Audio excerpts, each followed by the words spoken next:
Meus queridos amigos, como é que vocês estão? Tudo na paz? Espero que todos estejam muito bem, como sempre. E esse é um dos maiores erros do investidor, sem dúvida nenhuma. Investir, como vocês sabem, é uma trajetória e como em qualquer trajeto errado que a gente faz, quanto mais rápido nós descobrirmos que estamos no caminho errado, melhor. Afinal, aí dá para você corrigir logo isso, reajustar a sua rota, não é mesmo? No vídeo de hoje, eu vou te contar que erro grave que é esse, como que você pode se proteger para não cometer, evitar isso daqui e qual que é a única forma de se obter sucesso nos investimentos de verdade. Eu vou te ajudar a descobrir qual que é o único caminho certo para que você consiga investir bem no longo prazo. Mas primeiro eu quero pedir para que quem já está aqui com a gente todos os dias, aqui no Valor em Ação, acompanhando, para deixar o like nesse vídeo aqui. Isso faz o YouTube mostrar esse conteúdo para mais gente e eu sei que esse vídeo aqui pode ajudar muitos investidores com certeza. E deixando o seu like é como se você me ajudasse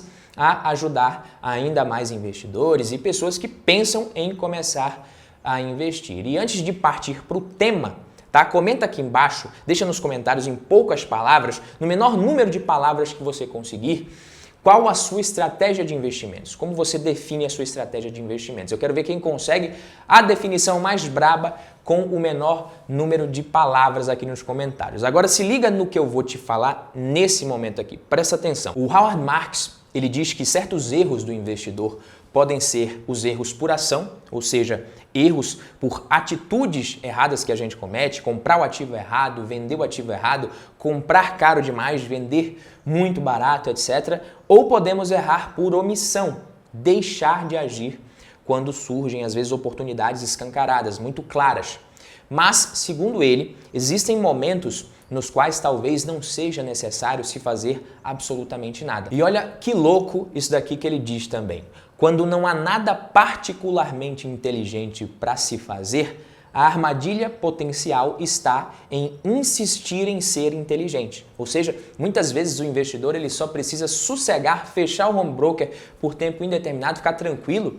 Só que acontece que em busca desses milagres que são oferecidos cada dia por um guru diferente hoje, o investidor ele comete um dos piores erros que ele poderia, como eu disse no começo, que é querer copiar simplesmente as estratégias dos outros. Copiar não vai funcionar porque o principal componente de uma carteira de investimentos ele não pode ser replicado, pois se trata do próprio investidor. Eu sempre falo isso aqui no canal, muitas vezes já falei isso daqui. Por isso que nesse vídeo aqui eu não vou te passar uma fórmula para você copiar. Eu vou te mostrar 3 estratégias base de investimentos que funcionam e o objetivo é que você use isso como base para definir a sua própria estratégia e investir de acordo com o seu perfil, com os seus objetivos, sem precisar copiar, sem precisar depender de ninguém, entendeu? Esse é o ponto. E a primeira estratégia base aqui é a alocação estratégica. Eu até separei alguns tópicos aqui que eu acho muito importantes para comentar com vocês. Você pode pensar na alocação estratégica como o buy and hold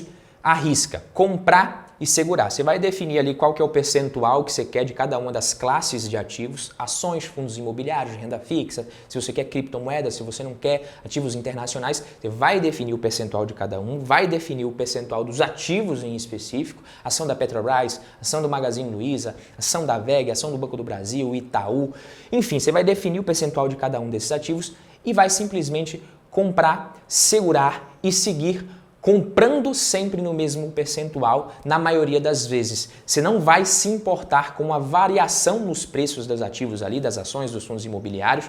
Isso vai impactar o percentual que você definiu no início. Às vezes uma ação sobe demais, uma ação cai muito, um ativo sobe muito, mas isso não vai importar para você se você for executar essa estratégia à risca. Nesse caso aqui, o investidor ele não vai optar por vender um ativo que subiu muito para rebalancear, reajustar a sua carteira. Ele vai manter e simplesmente deixar as coisas acontecerem no longo prazo. Então, eu vou dar um exemplo aqui, né? Se você tivesse comprado o Magazine Luiza em 2017 e segurado até 2019, você teria tido um retorno de 1.300%, um bom retorno.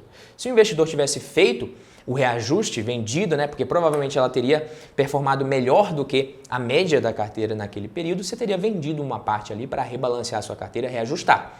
Mas se o investidor não tivesse feito isso, tivesse esperado até 2020, esse retorno ele seria de mais de 6.500%. ele teria sido um retorno muito maior. Então teria sido uma decisão melhor não ter reajustado. Só que, se o investidor tivesse segurado também até 2022, o retorno seria no total de 782%. Ou seja, teria sido melhor, inclusive, vender em 2019 e principalmente ter vendido em 2020. É claro que o investidor ele não consegue adivinhar isso daqui. Nesse caso do exemplo aqui, o investidor que comprou Magazine Luiza em 2017 e segurou até 2018, 2019, 2020 ou até mesmo até agora, até esse momento, ele teve um bom resultado. O retorno da ação foi muito expressivo.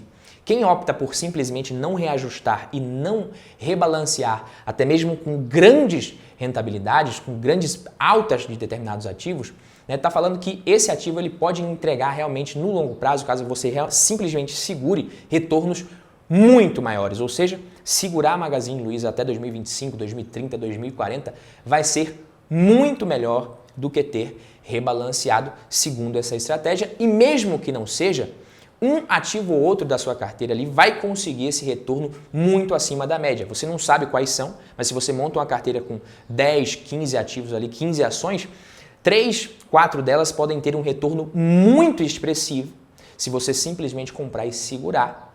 E as outras ações que tiverem um retorno ruim ou até mesmo prejuízo e as empresas quebrarem, esses ativos muito bem sucedidos no longo prazo vão conseguir compensar todo esse retorno abaixo da média ou retorno na média ali que alguns outros ativos vão obter ao longo do tempo. Então simplesmente comprar e segurar e manter aquele número de ações de cada um daqueles ativos e seguir comprando nas mesmas quantidades sempre que você for fazer novos aportes, isso pode funcionar independente das valorizações. O que na minha opinião é a ruína do investidor é ele ficar querendo tentar acertar os momentos de máxima e mínima para vender na máxima, comprar na mínima. Ou seja, Magazine Luiza chegou nesse topo aqui, vou vender e agora quando ela cair e chegar perto da máxima eu vou comprar de novo. Isso aqui eu acho que não funciona porque simplesmente não funciona, não dá para o investidor conseguir acertar os períodos ali, os momentos de máxima e mínima com regularidade no longo prazo. Seria a fórmula mágica para você ficar milionário, multimilionário muito rápido na bolsa de valores, porque existem instrumentos capazes de propiciar isso para os investidores que conseguissem adivinhar, acertar o timing perfeito, mas simplesmente é impossível de se executar isso daqui com consistência por muito tempo. Outra coisa que vale lembrar é que muitos investidores às vezes mantêm esse tipo de estratégia dentro das classes de ativo, ou seja, simplesmente compram aquelas ações, compram aqueles fundos imobiliários e vão fazendo novos aportes na mesma quantidade para todos os ativos, independente das valorizações diferentes que cada um deles vão obtendo ao longo do tempo, mas eles procuram manter a alocação das classes de ativos mais próxima ali do que ficou definido. Então, vira e mexe vão precisar sim fazer alguma venda. Ou seja, seria um meio termo entre a alocação estratégica e a alocação de ponderação constante, que é a segunda que a gente vai ver agora, que na minha opinião é a estratégia base que funcionará melhor para grande parte dos investidores. Isso na minha opinião, tá? Então no início o investidor define a sua alocação ali, como ele fez na estratégica também, percentual de cada classe de ativo, de cada ativo, mas diferente da alocação estratégica pura, ele não vai manter essas distorções causadas pelo mercado. Ou seja, se um ativo subiu demais, ele vai vender muitas vezes. Se caiu muito, muito mais do que a média da carteira, mas mantém os fundamentos, ele vai dar prioridade para esses ativos nos novos aportes. Lembrando que, tanto na primeira quanto na segunda estratégia que a gente está vendo aqui, pessoal, o investidor ele vai olhar para os fundamentos, não é comprar e esquecer. Se o ativo perdeu os fundamentos, é claro que você deve vender. E a ideia dessa estratégia de ponderação constante é justamente reequilibrar o portfólio, a carteira, de forma contínua ao longo do tempo, justamente tirando essas distorções causadas por ativos que se valorizam muito ou por ativos que muitas vezes acabam caindo e mantendo os fundamentos, tá? Não existe uma regra, tá? Mas pensa assim, algo que você pode levar e que muitos investidores levam como regra de bolsa é o seguinte: se alguma classe de ativo ela se distanciou ali 5% do que você definiu como o seu objetivo inicialmente, você pode sim rebalancear isso daí. Seria uma espécie de ETF particular do investidor. O ETF é um fundo de índice ali que replica algum índice de mercado e nesse caso seria o índice do próprio investidor. É claro que com um porém, você não precisa rebalancear, manter à risca isso daí todos os meses para você evitar o excesso de movimentação. Então, é claro, se você for querer manter o percentual exato de cada um dos ativos todos os meses, todas as semanas, você vai ter que comprar e vender sempre, com muita frequência, e isso não é recomendado, porque às vezes ali essas distorções elas são rápidas e acabam voltando novamente para o percentual que você definiu, e você ficar movimentando demais não é interessante. Outra coisa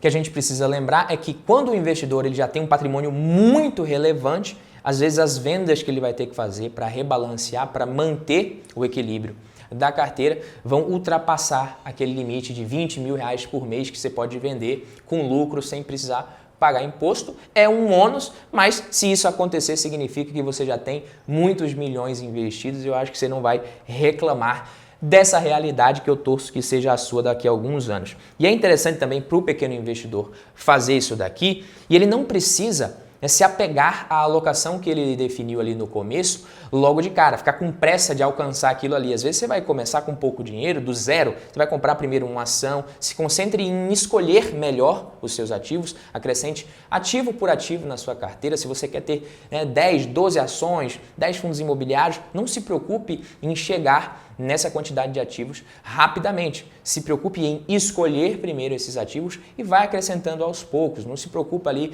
que no começo você vai ter duas ações, uma ação vai representar 100% da sua carteira, 50% da sua carteira, depois de 25%. À medida que você vai fazendo novos aportes com calma e escolhendo novos ativos, você vai sim alcançando e atingindo esse percentual, essa alocação que você definiu como objetivo no começo e que, como você é iniciante, isso pode muito bem mudar ao longo do tempo. A gente vai sempre aprendendo e mudando de opinião, já que a gente está em constante aprendizado. Pelo menos isso deveria ser a realidade. E à medida que a sua carteira for amadurecendo, aí sim você vai mantendo esse reajuste com novos aportes, fazendo novas vendas ali para você realizar parte do lucro em alguns ativos e vice-versa. E a terceira estratégia de investimentos que também funciona é o que a gente chama de alocação tática. Muitas vezes o investidor ele vai achar meio engessada essa alocação estratégica ou a alocação por ponderação constante e ele vai querer uma estratégia um pouquinho mais flexível. Às vezes ele já tem mais experiência, mais conhecimento, um patrimônio maior, então ele vai querer se desviar um pouquinho dessa alocação que ele definiu de forma tática para aproveitar eventuais oportunidades do mercado no curto e médio prazo. É claro que isso daqui é uma estratégia um pouquinho mais arriscada, exige um pouco mais de conhecimento, de experiência, de disciplina do investidor, mas só para dar um exemplo, digamos que você definiu que 50% da sua carteira seria em renda variável, em ações, fundos imobiliários, etc., e o restante em renda fixa, um pouquinho ali em criptomoedas, enfim, mas a maior parte em renda fixa. E aí veio a pandemia ali e a Bolsa de Valores caiu 45%. O seu percentual, a sua alocação mudaria completamente se você não tivesse feito nenhum aporte nesse período. Aí nesse momento você poderia simplesmente rebalancear na sua carteira, pegar aquela parcela maior de renda fixa, vender, realizar, resgatar e aportar isso em renda variável para você voltar para os 50%, ou você simplesmente poderia chegar à seguinte conclusão: olha, a minha estratégia aqui, a minha alocação é 50%, mas a Bolsa de Valores está muito barata. Os fundos imobiliários caíram muito, as ações caíram demais. Ao invés de manter agora os 50% em ações e fundos imobiliários e os outros 50% em renda fixa, eu vou investir um pouco mais em ações e fundos imobiliários. Eu vou investir um pouco mais em renda variável, eu vou aumentar esse percentual de forma tática. Quando essas ações se recuperarem e tiverem um retorno muito maior do que a renda fixa, eu vou lá e reajusto de novo. Isso daqui seria um movimento de alocação tática, sim. O investidor ele usa a alocação tática justamente para aproveitar as condições mais favoráveis para determinadas classes de ativos. Só que eu preciso lembrar uma coisa aqui para vocês. A Bolsa de Valores caiu 45% naquele momento, mas primeiro ela caiu 7%, depois ela caiu para 12% de queda, depois a gente foi para 17% de queda, depois 30% de queda, até que ela chegou naquela queda máxima ali de 45%. Então, se você, o investidor que tivesse se apavorado ali quando a queda chegou em 17% e gastasse todo o caixa dele comprando ações achando que já tinha chegado na mínima, muitas vezes ele poderia se surpreender com uma queda de 30%, 40%, 45% como foi e sem caixa nenhum para continuar comprando barato, ele poderia às vezes se desesperar e vender aquelas ações que ele já tinha comprado barato achando que era a mínima ainda mais barato. E isso daí só ia prejudicar o retorno desse investidor no longo prazo. Ou seja, para executar esse tipo de estratégia, você precisa de um pouco mais de conhecimento, um pouco mais de disciplina e também você não pode exagerar, você não pode fugir muito da alocação que você definiu como objetivo. Porque se você estiver errado, o seu prejuízo ele vai ser muito grande, pode ser realmente muito grande, o investidor ele pode até quebrar. Então qualquer movimento eu sugiro que você faça aos poucos é melhor, porque como eu falei, essa estratégia aqui ela acrescenta, né, o market timing à sua carteira. É claro que você não vai precisar acertar o momento certo ali, as máximas e mínimas, mas como diria o Howard Marks, né, o mercado ele é um pêndulo. Mesmo que você não acerte as máximas e mínimas, o que é quase impossível com consistência, se você acertar, né, simplesmente comprar quando estiver abaixo do preço justo e vender quando estiver acima do preço justo no longo prazo de forma consistente, você já vai conseguir um retorno bem acima da média. O difícil é justamente conseguir fazer isso daqui, né? E como a estratégia de alocação tática ela exige um pouco mais de timing e experiência, eu separei aqui 3 pontos essenciais para quem quiser executar essa estratégia. Você precisa reconhecer as oportunidades, é claro. Se é uma oportunidade, você precisa reconhecer e agir, senão você vai deixar essa oportunidade passar. Você precisa também reconhecer quando elas já não forem mais oportunidades, ou seja, você já obteve aquela valorização ali, você acha que os ativos já estão muito mais próximos do preço justo. Agora você tem que voltar para a sua alocação inicial, para que você definiu como objetivo, porque você nunca pode fugir, esse é o terceiro tópico, nunca deve fugir muito da sua alocação principal, porque ela deve refletir o seu perfil e objetivos de investidor no longo prazo. Então, porra, a bolsa tá barata, eu vou pegar aqui esse percentual que era 50% em ações, eu vou colocar 65%. Beleza, 15% de variação ali da sua alocação estratégica já é uma variação muito grande, você já saiu muito dela, mas quando essas ações se recuperarem, se estava certo, beleza, coloca esse lucro no bolso e volta para os 50%, que é o que está de acordo com o seu perfil e com os seus objetivos, beleza? Agora, se você tem dificuldade para definir a sua alocação, talvez isso daqui te ajude, né? Comecei citando o Howard Marks e termino com ele também. O mais importante para o investidor é investir defensivamente. Devemos nos preocupar com a possibilidade de perda que sempre existe. Isso pode fazer com que nós deixemos de aproveitar certas oportunidades, né? Daremos menos tacadas perfeitas que outros investidores talvez, mas isso aumenta as chances das nossas carteiras estarem sempre preparadas para quaisquer eventualidades, o que é muito bom. E caso nada dê errado, ótimo, né? Os ativos vencedores da nossa carteira certamente cuidarão de si mesmos. Beleza, meus queridos amigos? Esse foi o vídeo de hoje. Se você gostou, deixa o like, se inscreve aqui no canal que a gente se vê no próximo vídeo. Tamo junto. Valeu, papai!